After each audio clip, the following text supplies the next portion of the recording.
Con nosotros ya está el licenciado Fernando Todd en este contexto de las empresas familiares, y hoy el tema es: ¿quieres invertir en un proyecto para tus hijos? Así es, buenos días a quienes nos escuchan. Sí, el día de hoy vamos a platicar acerca de cómo invertir en un proyecto para nuestros hijos. Es muy común que en mi oficina me visiten papás preocupados porque su hijo decidió no continuar con el negocio familiar y quiere optar por desarrollar un nuevo negocio de un giro totalmente diferente. De igual manera me visitan hijos que no saben cómo plantear un negocio nuevo a sus papás, para obtener su anuencia y, de ser posible, también algo de fondeo, ¿no? Que siempre es importante cuando quieres iniciar un negocio.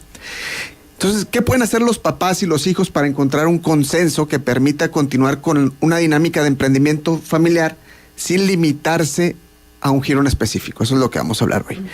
Diversificar no necesariamente es una catástrofe familiar. Esto es, si tu hijo no quiere continuar el negocio de la familia y quiere abrir uno nuevo, no es necesariamente una catástrofe, pero tampoco es una panacea. Esto también hay que decirlo. O sea, no, el diversificar por sí mismo no nos va a solucionar todos los problemas. Todo depende del trabajo y del profesionalismo con el que esto se haga. Y con el profesionalismo que inicies también el nuevo proyecto. Y por iniciar me refiero a las bases del emprendedurismo, que es el plan de negocio, ¿no? Y la pregunta que se hacen muchas veces los chavos inversionistas que quieren iniciar un nuevo proyecto es: ¿cómo presentar el plan de negocios a tu familia? Bueno, pues primero hay que identificar la importancia de tener espacios en donde la familia pueda discutir estas cuestiones, ¿sí? Porque no se puede hablar de negocios en todo momento y en cualquier lugar. Platicamos hace algunas participaciones que es importante encontrar y definir el contexto en donde estamos hablando, ¿sí? Que no hablemos como familiares sobre temas de negocio y que no hablemos como empresarios acerca de temas familiares. Hay que aprender a diferenciar en qué área estamos viviendo, ¿no? Menos aún en la cena navideña. Sería una muy mala idea, porque puedes provocar que a alguien se le atore una espina de bacalao a media plática, ¿no? Entonces, un maestro nos decía que no es lo mismo invertir el capital de riesgo que poner en riesgo el capital. Hay que tener muy claro que recibir capital semilla para abrir un nuevo negocio es un compromiso para quien lo recibe, por lo cual es importante aclarar cómo recibes este capital. ¿Es como una donación? ¿Te lo están regalando tus papás para que inicies y no te van a pedir cuentas? ¿Es una inversión sobre la cual te van a dar acciones sobre la nueva empresa que estás abriendo y eventualmente tendrás que pagar dividendos? ¿O es un préstamo? Y si este es el caso, ¿cómo lo vas a pagar? Estas cuestiones, al final del día, hay que documentarlas. Recordemos que estamos actuando en el contexto de la empresa, no de la familia. Entonces, si estamos hablando como empresarios y estamos pidiendo dinero para iniciar un nuevo negocio, pues hay que documentarlo y hay que tener los papeles en regla y en blanco y negro, ¿no? Otra recomendación que les doy a los padres es que tienen que guiar y supervisar, ¿sí? No es nada más, pues ahí está el dinero y hazle como puedas. Gran parte de las ventajas que tiene pertenecer a una familia empresaria es justamente la experiencia que tienen ya los padres y la estructura que tienen ya para negocios. Y esto se puede establecer tanto en estructura física como en red de contactos, conocimiento y experiencia. Y entonces a las nuevas generaciones hay que guiarlas, hay que decirles un poquito, pues, cómo están las cuestiones contables, las cuestiones legales, los temas fiscales que son tan importantes también.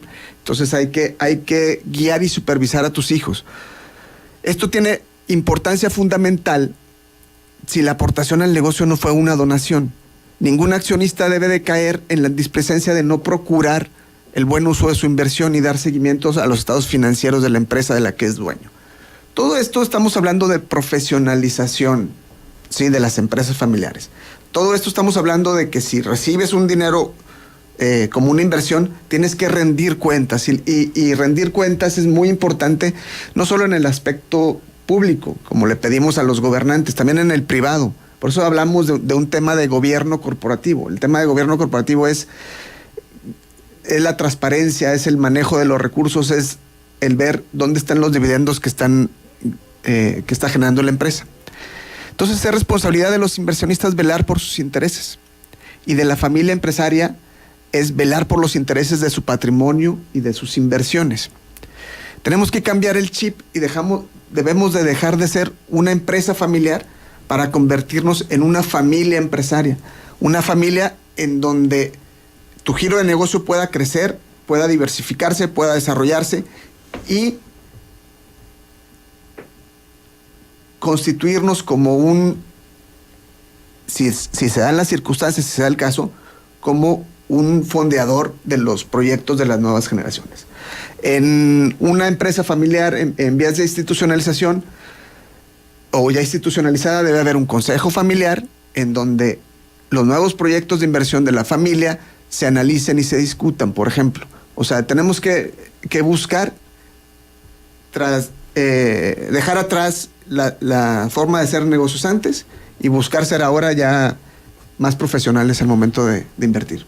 Sí, Fernando, pero hay momentos. Hay momentos en función también de la economía de la propia familia. Aunque haya recurso como para convertirse en fondeador, hay también que analizar como las circunstancias económicas que se viven en ese momento, los riesgos que están implícitos en inversiones y sobre todo, tú lo decías bien, que el modelo de negocio esté perfectamente definido, pero sin porque luego yo de repente, y eso tal vez sea parte del aprendizaje que tienen que vivir los jóvenes, son demasiado optimistas y entonces porque a fulanito le funcionó el negocio X, que casi siempre los jóvenes empiezan por negocios que tienen que ver con servicios en lugar de emprender una empresa mucho más con más complicaciones como una industria, por ejemplo. Uh-huh. Lo que hacen es que a él le fue muy bien y es el negocio del momento, es el negocio de la vida. Claro, no, espérame.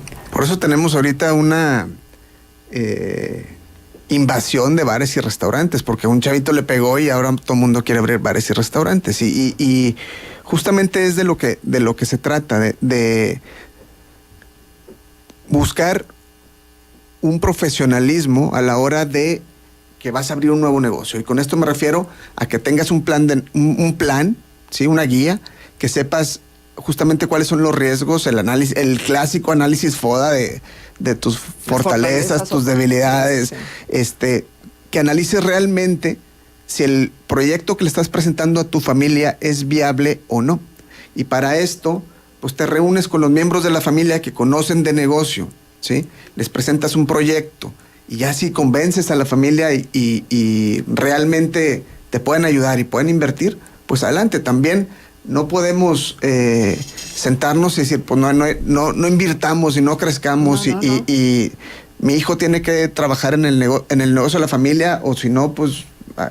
¿Sí me explico? O sea, no podemos cerrar las oportunidades. Creo que en la medida de que las familias empresarias se fortalezcan y empiecen a tener patrones de trabajo más institucionales y más profesionales a la hora de la toma de decisiones, pues va a redituar en crecimiento económico para las familias y al final para la región. Sí. Pues procurar que el ensayo y error sea lo menos costoso posible. Definitivamente. Que eso es algo que luego se tiene que ponderar. Y también aceptar que hay una posibilidad de fracaso. En toda inversión siempre debes de considerar debes de colocarte como en la situación menos favorecedora para ti. Y ¿sabes qué? También puedes invertir y si lo haces con asesoría, proteges en gran medida el riesgo, ¿sí? Por ejemplo, un cliente, su hijo quería abrir una empresa nueva. Esa empresa requería comprar muchos activos y se iba a asociar con un tercero, que era el que conocía el know-how y el que sabía cómo manejar el negocio. Bueno, pues se abrió una empresa tenedora de los activos que le renta a la empresa donde se asoció.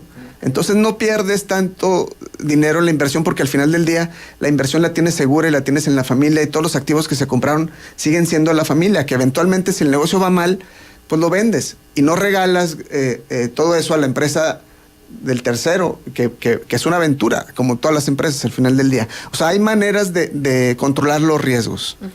Sí, eso es muy importante, pero claro, estimular, ¿no?